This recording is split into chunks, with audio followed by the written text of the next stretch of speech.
Me voilà à Huaraz, au cœur des Andes péruviennes. Une ville perchée à plus de 3000 mètres d'altitude et le point de départ d'une des aventures les plus éprouvantes de ma vie. Aujourd'hui, je vous emmène à l'assaut du Valle Narajú, une montagne de 5700 mètres. Dans un village péruvien, les gars. En plein milieu d'une petite rando. On est à 3002. C'est magnifique, regardez. On s'acclimate. Pas facile, hein. Je suis dans vraiment le petit village là. C'est incroyable.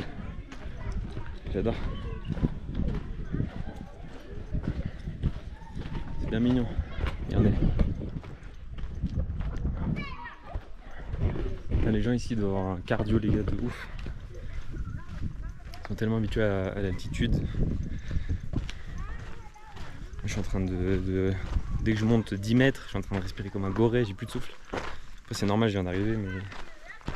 Là je crois qu'on va aller tout là-haut derrière, voir une lagune et voir les monts, les sommets. Hola. Comment se llama acá? Santa Cruz. Santa Cruz, gracias. On a Santa Cruz, les gars. Santa Cruz. On est vraiment dans le bon Pérou là. Enfin, putain, ça change de Lima. Oh, il y a un cochon. Mais j'ai un cochon, les gars. Oh là. Oh là. Oh là, putain. Oh putain, il y a un petit cochon. Oh putain, il y a un gros cochon là. Oh là là. Oh la vache, le monstre. Qu'est-ce que tu cherches? Oh oui, t'es beau. Ah putain, je m'y attendais pas. Incroyable. Avec mes amis les cochons. Bon allez, on va monter là-haut et puis on va voir ce que ça vaut.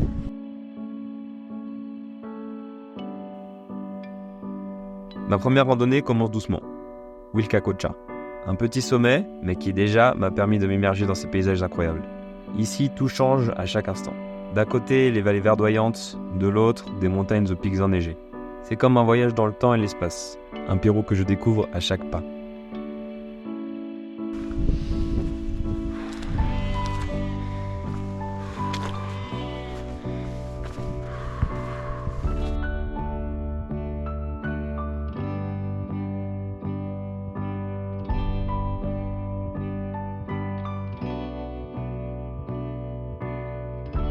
Un petit terrain de foot. Terrain de foot à 3004 là. Là tu fais un aller-retour là. Je peux t'assurer que c'est la crise d'asthme assurée là. Tu peux plus respirer après. C'est ça mon objectif la semaine prochaine. C'est les pics là-haut là. Ah, ça fait tellement peur. Je sais pas si on voit la caméra mais... Ou là-bas là aussi on a un beau là. Bah, ça doit être un de ceux-là que je vais faire. Hein. Là je suis mort de l'altitude alors je suis même pas... Je suis un peu plus de la moitié de ceux de là-bas. Oh la vache, c'est de la folie. C'est de la folie. Je crois que ça va être le... Là ça va être le défi le plus difficile de ma vie. Hein. Je pense que ça va être dur à dépasser après. Là ici au Pérou c'est d'autres échelles la randonnée. Le point le plus haut je suis allé c'était 4200. Le sommet le plus haut d'Amérique centrale pardon. Et là demain je vais le dépasser.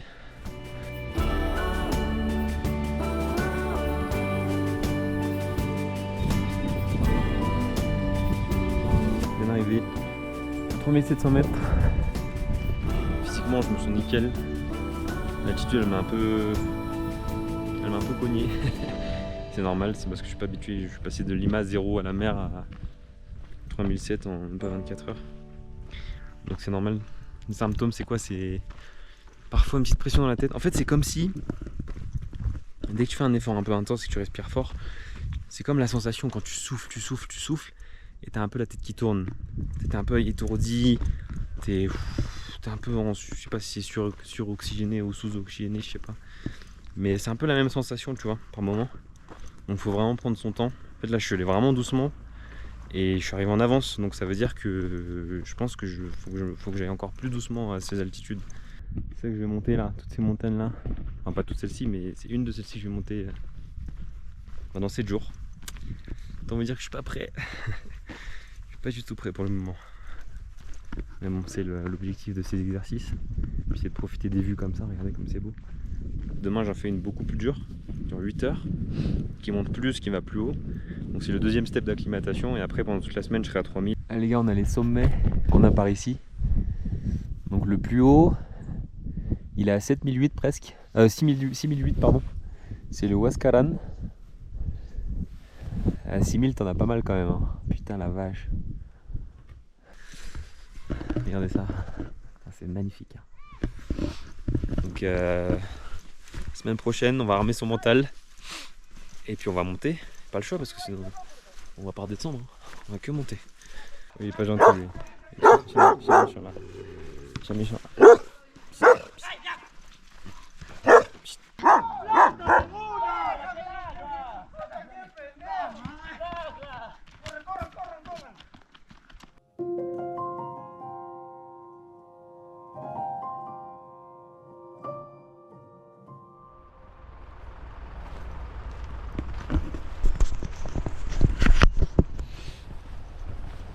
On commence le trek de la lagune 69 les gars. 3 heures de montée. Là on est à 3900 mètres d'altitude et on va à 4006. Donc seconde étape de l'acclimatation. Bonne rando quand même, il y a 800 mètres de dénivelé je crois. 13 km. Cette allée, cette retour 14 km. Donc 7 km de montée. Donc c'est pas mal. Là c'est vraiment, on est en plein milieu de la cordillère. C'est sublime. La Cordillère Blanche, cette chaîne de montagnes légendaires qui s'étend sur des centaines de kilomètres. Des géants de glace, dont certains dépassent les 6000 mètres, s'élèvent majestueusement dans le ciel. Chacune de ces montagnes raconte une histoire ancienne. Une histoire de défi, de résistance et d'adaptation à l'altitude. Ici, tout est différent. On marche plus de la même manière. Chaque respiration devient un effort. Et le manque d'oxygène commence à peser. L'acclimatation est un passage obligé. La Cordillère Blanche nous rappelle à chaque instant que l'on est dans un territoire extrême, où la nature impose ses règles. Cette préparation est cruciale pour ce qui nous attend, le Valle Narajú. On me fait attendre merde mais incroyable. Je m'attendais à plus dur en plus, franchement ça va.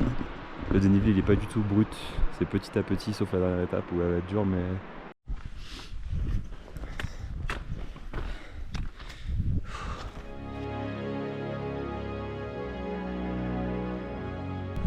Bon, on est à 4006 les gars, puis on est quasiment... Enfin, en gros le Mont Blanc ça va là quoi, à peu près, on va 200 mètres là, tac. Je crois que j'ai mis 2h30 au lieu de 3h. Je me sens bien, physiquement juste l'altitude elle me tape. Mais en termes de jambes et tout je me sens bien. Bon après la descente encore dans 2 heures. Oh ça a l'air magnifique. Ah le lac il est patate, putain dommage qu'il n'y ait pas soleil plein là. Je suis dégoûté. On dirait des azulitos. C'est une boisson mexicaine qu'ils adorent. Il neige un petit peu. Trop cool. Il fait pas si froid. Il fait pas du tout 0 hein. C'est de la neige fondue. Et voilà les gars. Laguna 69, 4604 metros. La Laguna 69, un lieu presque irréel. Perché à 4600 mètres d'altitude, cette lagune d'un bleu profond, d'une pureté presque surnaturelle, est entourée de glaciers scintillants. Pour les peuples andins, c'est un lieu sacré, chargé d'histoire et de légendes. Ils disent que les anciens faisaient des offrandes à cette lagune, croyant qu'elle abritait les esprits des montagnes, les Apu. Chaque reflet de ces eaux calmes semble raconter des siècles de mythes oubliés. Mais pour moi, cette lagune, c'est bien plus qu'un site touristique ou un simple panorama. Elle marque une étape essentielle dans mon voyage. L'ascension pour l'atteindre n'a pas été de tout repos, un sentier rocailleux, l'altitude qui pèse sur chaque pas. Et pourtant, en arrivant, toute la fatigue disparaît devant cette vue majestueuse. C'est une récompense en soi, mais c'est qu'un avant-goût de ce qui m'attend. Car maintenant, il est temps de se préparer pour le véritable défi. Une aventure qui sera bien plus difficile. Gracias, gracias, ciao. Bon les gars, ça y est, on est parti là. 2 heures de route pour aller au Valle Narajú. Je suis stressé là. Ça va être le vrai challenge là les gars. Allez.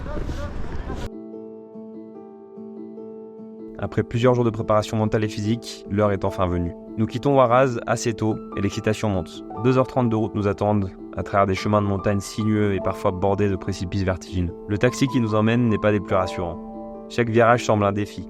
Chaque secousse dans la voiture renforce la tension.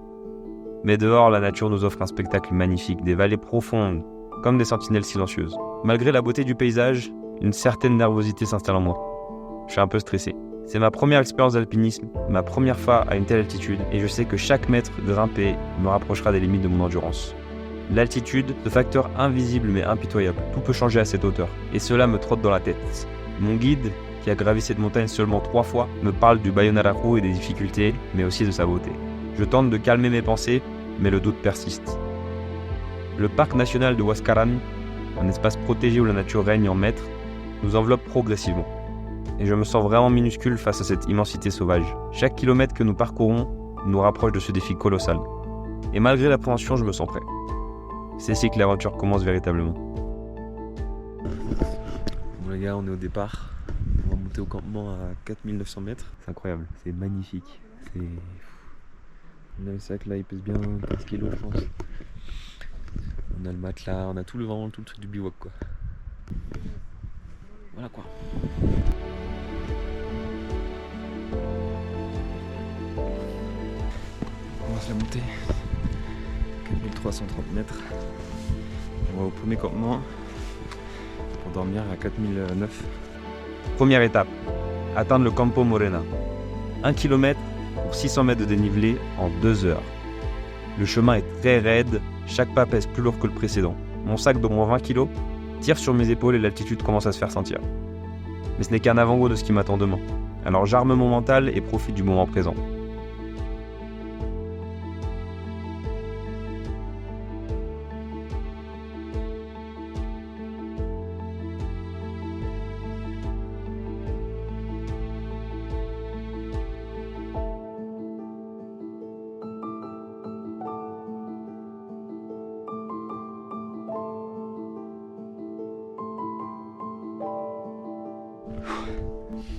On y est presque l'équipe. On y est presque les amis. C'est une dinguerie, on est à 4009 là, ça y est, 4008. Là je suis au... Les gars, je suis au Mont Blanc là. Je suis sur le sommet du Mont Blanc en termes de hauteur. Donc autant vous dire que au niveau de la respiration, le sac qui fait 20 kg, c'est bien là, je me challenge. Là. C'est le moment où ça y est quoi. Ça rigole plus les mecs. Voilà, attendre pour cette nuit les gars. Je me sens pas bien là. Je fais un peu moins le mariole, je vous avoue. L'altitude elle me tape. Nous on va là-haut, là-bas. Donc on va monter tous ces cailloux là en pleine nuit. Regardez ça. Ça y est quoi. Dans la belle neige là. Un truc dans la gueule. Putain la vache, c'est chaud.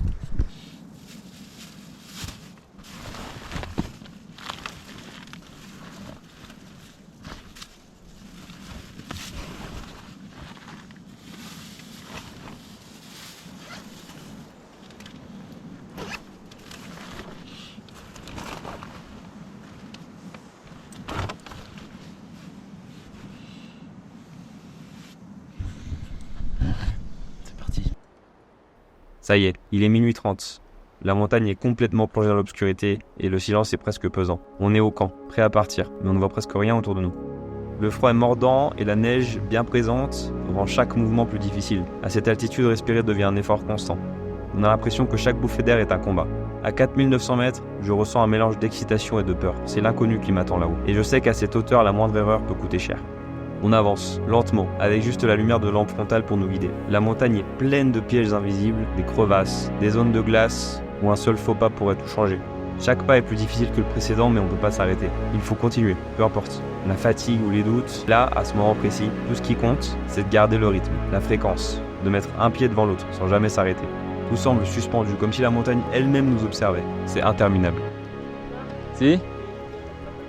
Ok. Si. Punta completo. ¿Desde allá donde estás o aquí? Ok. Punta izquierda. Putain. Qu'est-ce que je fais là? Pourquoi je fais un truc comme ça, putain de merde? Là? Putain.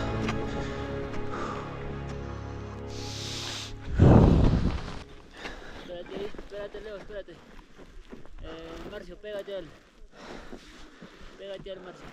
Ahí, Ah, les gars, il y a un trou ya. Il y a un trou en bas de 20 mètres. Leo. No, espérate ahí tú. Lo más estirado que puedas, sí te voy a ayudar. Madre mia. Oh putain. Espérate, Marcio, espérate. Pégate. Primero él avanza, Ah, luego tú. ah ok. 2, 3, vamos. Oh, Espérate. Marcio, putain, un truc de fou. salta fuerte ahí, Matías. Ah, les gars, je sais pas si on voit, mais à droite il y a un trou de 20-30 mètres. À gauche il y a une neige que si tu mets ton pied ça tombe. Et le chemin, franchement il est pas large, hein. Ah, c'est dur là. C'est vraiment mode off. Ça se joue au mental. Tout est dans la tête les gars. Tant que je suis pas inconscient, je continue. Oh.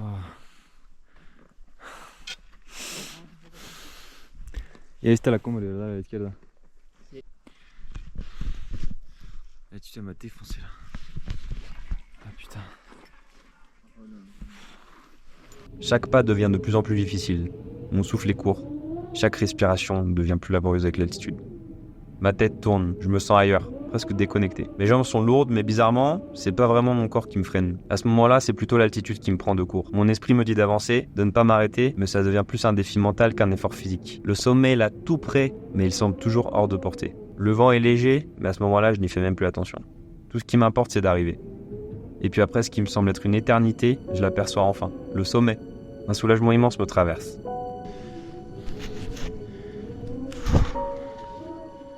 Regardez ça les gars. À gauche il y a un vide intersidéral. Si tu marches là tu tombes dans le vide. Et là regardez cette beauté, putain c'est incroyable.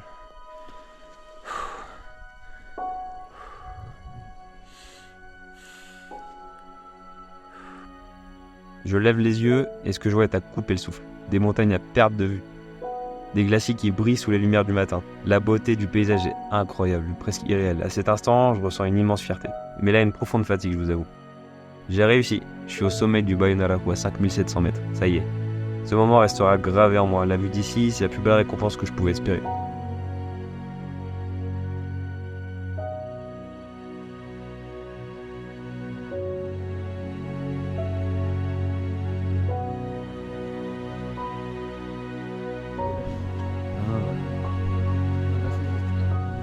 Ah regarde. On a fait 5700. Un petit peu moins. Bon, je suis fier. C'était dur. Et là-bas, c'est le sommet le plus haut d'Amérique latine. Peut-être d'Amérique, je sais pas, faut que je vérifie. En tout cas du Pérou, c'est sûr.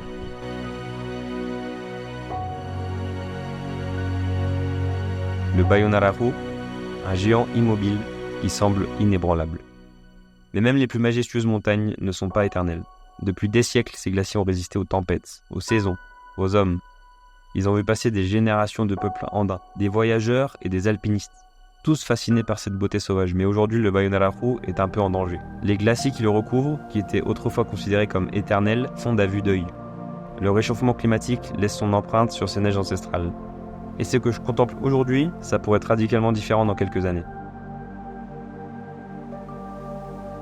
En descendant la montagne, je réalise à quel point celui est précieux et fragile. La descente est loin d'être facile, mes jambes sont déjà fatiguées par l'ascension et elles commencent à trembler sous l'effort. Chaque pas que je fais est un rappel des heures passées à gravir cette pente glacée. La neige fond sous mes crampons, rendant chaque appui incertain. Mais cette fois, la lumière du jour révèle tout ce que nous avons parcouru dans la nuit. Je vois les crevasses que nous avons évitées, les pentes abruptes que nous avons conquises à l'aveugle. Et je comprends pourquoi il est préférable de monter de nuit. Si j'avais vu ce que je vois maintenant, peut-être que le mental aurait lâché bien plus tôt. La montagne dans toute son immensité aurait pu me décourager avant même d'avoir commencé. C'est impressionnant. Mais maintenant c'est différent. Je sais ce que j'ai accompli. Chaque mètre dans cette descente est une victoire en soi. Nous avons vaincu non seulement la montagne, mais aussi nos peurs et nos limites. En marchant vers la vallée, je repense à toute cette ascension. Ce sommet c'est bien plus qu'une épreuve physique. C'est une aventure qui m'a montré à quel point la montagne peut être belle mais aussi exigeante. En redescendant, je repense à tout ce chemin qu'on a parcouru pendant la nuit et je réalise que des endroits comme celui-ci sont vraiment uniques. C'est dingue de penser qu'avec les changements climatiques qui nous guettent à vue d'œil, ces glaciers pourraient disparaître un jour. C'est ce genre de moment qui te rappelle à quel point ces paysages sont précieux et qu'il faut vraiment en profiter tant qu'ils sont encore là.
On s'est changé, on a enfin fini la neige, c'était interminable, mais tellement interminable. Et là on va descendre au campement, prendre un bon petit déj, une bonne soupe. Franchement les gars, c'est incroyable, c'est vraiment...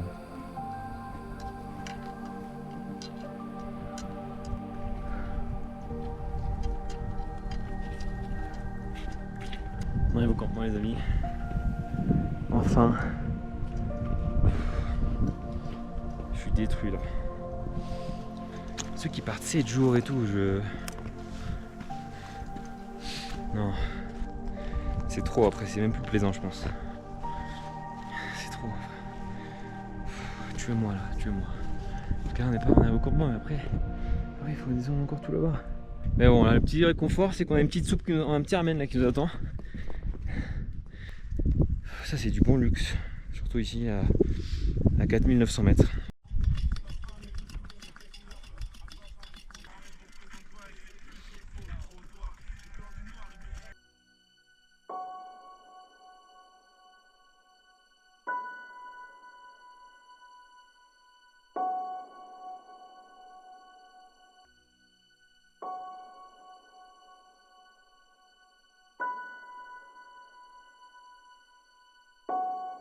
Cette aventure a été sans aucun doute la plus difficile de ma vie physiquement, mais elle m'a aussi appris une chose, la montagne c'est bien plus qu'un défi physique, c'est un voyage mental. Pour finir sur cette vidéo, je vais vous laisser sur le témoignage de ce qu'évoque le mot montaña aux marcheurs péruviens que j'ai croisés lors de cette expédition. Adrenalina. Libertad. Montaña para mí es libertad. Magia, amor a la naturaleza. Para mí montaña es bueno, un momento de paz, tranquilidad. Tranquilidad. Ah, genial, super. Gracias hermano. Para nosotros cuando vienen a turistas que nos dan un trabajo, estamos preocupados porque está retrocediendo. La nieve está retrocediendo bastante porque el calentamiento global en general y ahora acabo de llegar, no consigo agua porque anteriormente había cantidad de agua y hasta la primera montaña ya está desapareciendo. Sí. Y la primera montaña en la Cordillera Blanca se desapareció la Nevado Brogui. Brogui.